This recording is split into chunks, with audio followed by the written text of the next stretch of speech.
का पूरा विपक्ष जो है ये प्रधानमंत्री बीजेपी के खिलाफ खड़ा हो रहा है।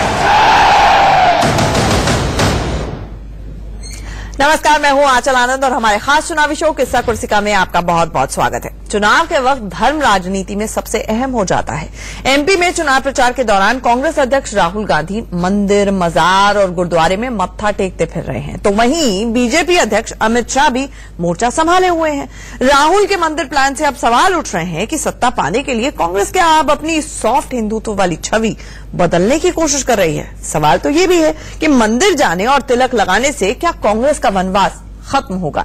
मध्य प्रदेश की राजनीति और चुनावी अपडेट को समझने के लिए देखें पहले हमारी ये खास रिपोर्ट।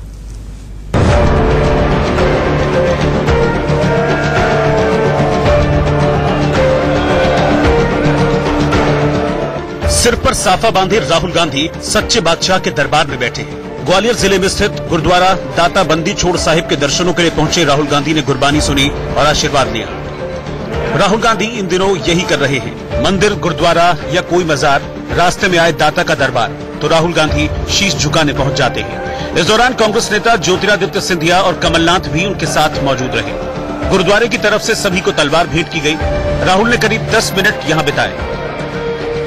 कांग्रेस अध्यक्ष राहुल गांधी ग्वालियर डिवीजन में प्रचार कर रहे हैं। पीछे आप देख सकते हैं गुरुद्वारा दाता बंदी छोड़ जो गुरुद्वारा है वहां से बाहर आ रहे हैं। पीछे आप देख सकते हैं साथ में उनके कमलनाथ है, ज्योतिरादित्य सिंधिया है। ये फेमस गुरुद्वारा है जो मान सिंह के महल के पास ऊपर पहाड़ी पर बनाया गया है। पीछे आप देख सकते हैं साथ में कमलनाथ, ज्योतिरादित्य सिंधिया सभी लोग हैं और राहुल गांधी इस गुरुद्वारे में अंदर दर्शन करने गए थे। अब आप देख सकते हैं कि सिंधिया और कमलनाथ के साथ बाकायदा बाहर आ रहे हैं। लगभग 10 मिनट इस गुरुद्वारे में दिया है।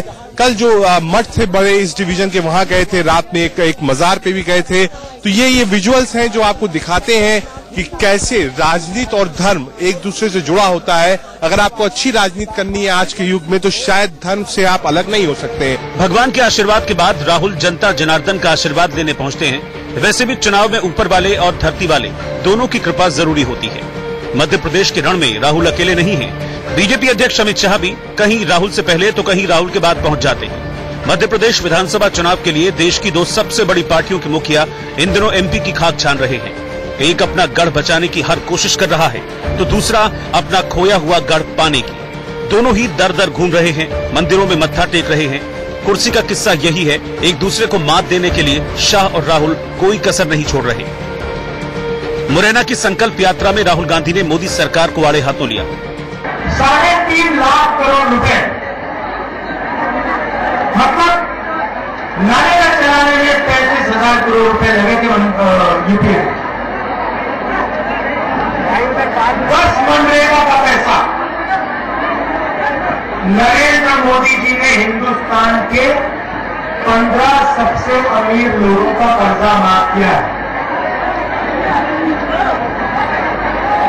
और जब किसान हाथ छोड़ के कहते हैं हमारा भी थोड़ा सा माफ कर दीजिए तो नरेंद्र मोदी कहते हैं ना, ये तो हमारी पॉलिसी नहीं है, किसानों का कर्जा माफ करना हमारी पॉलिसी नहीं है।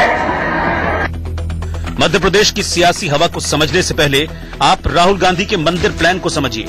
राहुल गांधी जहां भी जाते हैं अपनी यात्रा की शुरुआत भगवान के घर से करते हैं। गुजरात से लेकर मध्य प्रदेश तक ऐसी ही तस्वीरें सामने आई। सोमवार को बुंदेलखंडी धरती पर भी राहुल ने अपना शुभारंभ दतिया के पीताम्बरा देवी मंदिर से किया। राहुल की ऐसी तस्वीर पहली बार सामने आई है। माथे पर टीका, गले में फूल की माला और गेरुआ धोती पहने राहुल पूरी तरह भगवा रंग में रंगे नजर आए। कांग्रेस नेता कमलनाथ और ज्योतिरादित्य सिंधिया भी उसी रंग में थे। शत्रु बाधा को दूर करने वाली मां पीताम्बरा के दर पर राहुल ने पूजा अर्चना की। अक्सर संघ और सरकार पर भगवाकरण का आरोप लगाने वाले राहुल खुद ही भगवा हो चले हैं। करीब 30 मिनट पीताम्बरा मंदिर में रहने के बाद राहुल ने अपनी यात्रा आगे बढ़ाई। राहुल गांधी ने दतिया में पीताम्बरा देवी के दर्शन किए हैं। पीछे आप देख सकते हैं दर्शन कर इस वक्त कांग्रेस अध्यक्ष राहुल गांधी, कमलनाथ जी और ज्योतिरादित्य सिंधिया निकले हैं। ये सामने दूसरा परिसर है जहां पर दर्शन करने जा रहे हैं। पारंपरिक जो वेशभूषा थी उसी वेशभूषा में ही दर्शन किया है राहुल गांधी ने। राहुल गांधी ज्यादा से ज्यादा लोगों तक पहुंचना चाहते हैं। यही वजह है कि वो लंबे लंबे रोड शो कर रहे हैं। एक ही दिन में सैकड़ों किलोमीटर का सफर तय कर रहे हैं। राहुल ने दौरे के पहले दिन ग्वालियर में 5 किलोमीटर लंबा रोड शो किया। इस दौरान सड़क के दोनों ओर हजारों लोगों ने उनका स्वागत किया। कांग्रेस अध्यक्ष राहुल गांधी संकल्प यात्रा कर रहे हैं, कैंपेन कर रहे हैं इस वक्त मध्य प्रदेश में। इस वक्त जरुआ जगह है जहां पर है ये गाड़ी मैं आपको दिखाना चाहूंगा। ये एक स्पेशल गाड़ी है जो कि कांग्रेस अध्यक्ष के लिए है, लगभग क्योंकि 2 दिन जहां तक ये रहते हैं, एक दिन में 200 से 250 किलोमीटर कवर करते हैं। ये अत्याधुनिक गाड़ी बनाई गई है जिसमें अंदर उनके साथ ज्योतिरादित्य सिंधिया, कमलनाथ या क्षेत्र के बड़े नेता हैं। फोटोग्राफ्स आप नीचे देखेंगे तो कमलनाथ, सिंधिया, दिग्विजय सिंह, कांतिलाल भूरिया, सुरेश पचौरी, अजय सिंह राहुल यादव और सब जो वरिष्ठ नेता हैं मध्य प्रदेश के, उन सब की फोटोग्राफ्स लगी है। यही वो बस होती है जिसमें राहुल गांधी ट्रेवल करते हैं। इसमें बाकायदा इक्विपमेंट्स है, अगर उनको भाषण देना होता है तो माइक की भी सुविधा है। इसी बस में वो रहते हैं। अगर रोड शो करना होता है शहर के अंदर, फिर वो इस बस से निकलकर एक छोटी गाड़ी में आ जाते हैं जिससे जनसंवाद ज्यादा आसान हो। अपनी जनसभा में राहुल सीधे मोदी सरकार पर निशाना साध रहे हैं। राफेल का मुद्दा वो छोड़ नहीं रहे हैं। देखिए, राफेल हवाई जहाज एक तरफ नरेंद्र मोदी जी, दूसरी तरफ अनिल अंबानी जी। मनमोहन सिंह जी ने और यूपीए सरकार ने कहा था इस हवाई जहाज को हिंदुस्तान में बनाना चाहिए। हवाई जहाज का दाम 524 करोड़ रुपए का ये हवाई जहाज। मनमोहन सिंह जी ने कहा था अगर ये हवाई जहाज हिंदुस्तान में बनेगा, बेंगलोर में बनेगा, एक शहर के अलग अलग फैक्ट्रियों में बनेगा, तो हिंदुस्तान के युवाओं को रोजगार मिलेगा। एक तरफ make in India, make in India, Hindustan में चीजें बननी चाहिए, मगर जब ये हवाई जहाज हिंदुस्तान में बनना था तो नरेंद्र मोदी जी ने कहा नहीं, राफेल हवाई जहाज हिंदुस्तान में नहीं बनेगा, राफेल हवाई जहाज का कॉन्ट्रैक्ट एजेंट को नहीं मिलेगा, हिंदुस्तान के युवाओं को रोजगार नहीं मिलेगा। हवाई जहाज 526 करोड़ रुपए में नहीं खरीदा जाएगा, हवाई जहाज 1600 करोड़ रुपए में। राहुल गांधी 2 दिन के लिए चाहे छत्तीसगढ़ हो, मध्य प्रदेश हो या राजस्थान हो, दौरे में जाते हैं। ऐसे में हर दिन 200 से 250 किलोमीटर चलते हैं, 2 से 3 बड़ी रैलीज करते हैं, लगभग 20 से 25 किलोमीटर के रोड शोज करते हैं। जनसभा जो आप पीछे देख रहे हैं, इस टाइप की बड़ी जनसभा 2 या 3 होती है जिसको वो संबोधित करते हैं। और संबोधन में राफेल डिमोनेटाइजेशन और मेहुल चोकसी जैसे लोगों का नाम होता है। यानी मध्य प्रदेश के इशू के साथ साथ जो देश के बड़े इशू होते हैं, राहुल गांधी उसको संबोधित करते हैं। राहुल गांधी इस बात को जानते हैं कि मध्य प्रदेश, छत्तीसगढ़ और राजस्थान के चुनाव कांग्रेस के लिए और खुद राहुल गांधी के लिए बहुत जरूरतमंद है, क्योंकि अगर राहुल गांधी ये चुनाव नहीं जीत पाते हैं तो 2019 की राह कांग्रेस के लिए मुश्किल होगी और शायद राहुल गांधी के नेतृत्व के लिए भी। वहीं बीजेपी अध्यक्ष अमित शाह भी कोई कसर नहीं छोड़ रहे। विंध्य में राहुल गांधी के दौरे का असर कम करने के लिए बीजेपी अध्यक्ष अमित शाह भी मैदान में हैं। शाह ने सोमवार को सतना और डिंडोरी में रैली की। शाह इस बार महिला शक्ति पर खास ध्यान दे रहे हैं।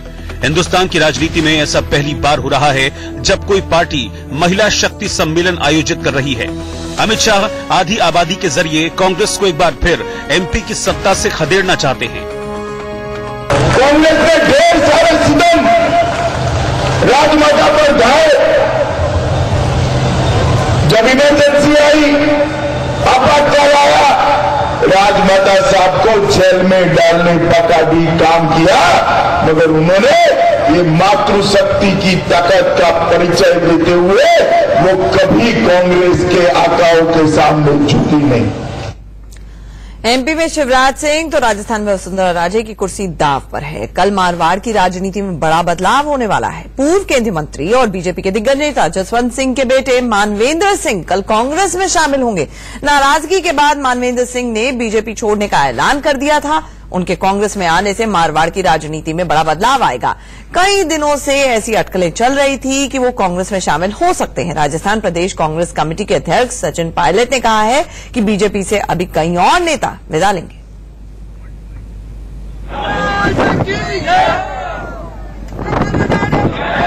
पूर्व सांसद और विधायक मानवेंद्र सिंह जी कल कांग्रेस पार्टी में शामिल होंगे और मुझे लगता है कि एक लंबी कतार है भाजपा के नेताओं की, जो सत्ता में रहने के बावजूद भी वसुंधरा जी के रवैये से और सरकार के कामकाज से नाखुश होकर पार्टी छोड़ रहे हैं। तो ये बीजेपी को आत्मचिंतन करना पड़ेगा। मुझे लगता है कि उनके आने से पार्टी के अंदर राजस्थान और बाकी जगहों पर भी पार्टी को बल मिलेगा।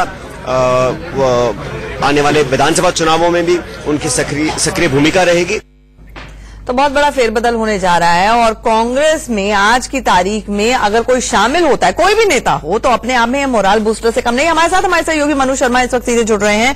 मनु, आपसे ये जानना चाहूंगी, कमल का फूल हमारी भूल कहना तो बहुत आसान है, मानवेंद्र जी ये पहले ही कह चुके थे, लेकिन जमीन पर जब मानवेंद्र एम फैक्टर अगर कांग्रेस में जाकर शामिल होता है तो राजपूत वोट और पूरी मारवाड़ बेल्ट में कितना इसका असर देखने को मिलेगा और कांग्रेस को कितना फायदा होगा इसका?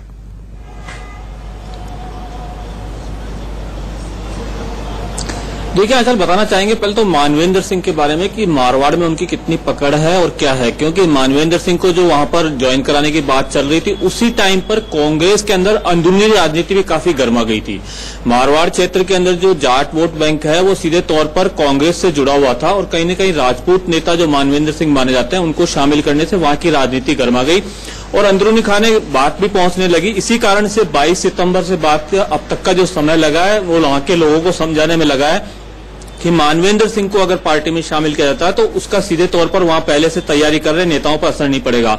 लेकिन साफ तौर पर अंदरूनी खाने ये बात साफ निकल करके आ गई है, करीबन 5 से 7 सीटों पर मानवेंद्र सिंह खुद और अपनी पत्नी और अपने चहेतों को चुनाव लड़ाना चाहते हैं। इस बात को लेकर कहीं न कहीं कांग्रेस के नेताओं से बातचीत चल रही थी, लेकिन 2 से 3 सीटों पर जाकर के कहीं कंप्रोमाइज हुआ है। उसको लेकर के ये बात आई है कि वो अपनी पत्नी को चुनाव लड़ा सकते हैं विधानसभा का और खुद आगे चल करके लोकसभा का चुनाव लड़ सकते हैं। तो राजपूत वोट बैंक को कहीं न कहीं जो भारतीय जनता पार्टी से नाराज था उसको साधने के लिए और एक बड़े भारतीय जनता पार्टी के संस्थापक रहे जसवंत सिंह के बेटे को पार्टी में लाकर के कांग्रेस काफी उत्साहित है और वो इस बात को साफ तौर पर राजनीतिक नेताओं को ये भी बताना चाहती है कि कांग्रेस पार्टी उनके साथ में खड़ी हुई है, क्योंकि इससे पहले राजपूत जो वोट बैंक है कहीं न कहीं भारतीय जनता पार्टी से सीधा जुड़ा हुआ था। जी हाँ, चल जी।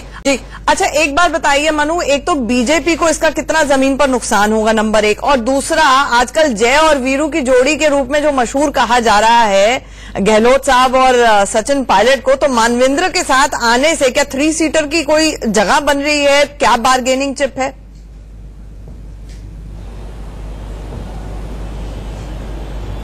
देखिए, पहले तो बताना चाहेंगे कहीं न कहीं जो मानवेंद्र का क्या प्रभाव पड़ने वाला है भारतीय जनता पार्टी पे लाने पे, भारतीय जनता पार्टी से निकलने पर। तो वहां मैं बताना चाहूंगा कि सीधे तौर पर इतना कोई भारतीय जनता पार्टी को बड़ा नुकसान हो जाएगा ऐसा नहीं है। भारतीय जनता पार्टी पहले से ही मान रही थी कि मानवेंद्र सिंह लंबे समय से नाराज चल रहे, तो उसकी पार्टी ने वहां पर पूरी तैयारी कर रखी थी कि वहां जो दूसरे राजपूत नेता है उनको खड़ा किया जाए और उनके साथ में आगे चल करके उनकी रणनीति तैयार की जाए। दूसरी बात, जो कहीं न कहीं सचिन पायलट और अशोक गहलोत जो दोनों मिलकर के एक साथ कहीं न कहीं मंच पर नजर आ रहे हैं, लेकिन आज भी जो गुटबाजी है राजस्थान के अंदर दोनों बड़े नेताओं की वो साफ तौर पर नजर आती है। बार बार राहुल गांधी यहाँ आते हैं, जितने भी दौरे हुए मंच पर ले जाकर के दोनों के हाथ मिलवाते हैं, दोनों को गले मिलवाते हैं, दोनों को एक मोटरसाइकिल में बिठाकर घुमा दिया, दोनों नेताओं को एक बस में एक सीट पर बिठा करके, लेकिन जनता में मैसेज देने की कहीं न कहीं कोशिश है कि दोनों नेता एक हैं। लेकिन अभी तक यहाँ जो जमीनी स्तर पर जो है आज भी कार्यकर्ता दोनों के अलग अलग, दोनों जो नेता हैं उनके जो पदाधिकारी हैं वो अलग अलग खेमों में बटे हुए नजर आते हैं। जी, वैसे राजस्थान का इतिहास एंटी इनकम्बेंसी का जरूर रहा है, तो ऐसे में मानवेंद्र का यहाँ पर आना भी अपने आप में मोरल बूस्टर जरूर है कांग्रेस के लिए। मनु, हमारे साथ जुड़ने के लिए, इस तमाम जानकारी के लिए आपका बहुत बहुत शुक्रिया। तो कल एक बड़ा फेरबदल होने जा रहा है राजस्थान में, हम इस बड़ी खबर पर नजर बनाए रखें।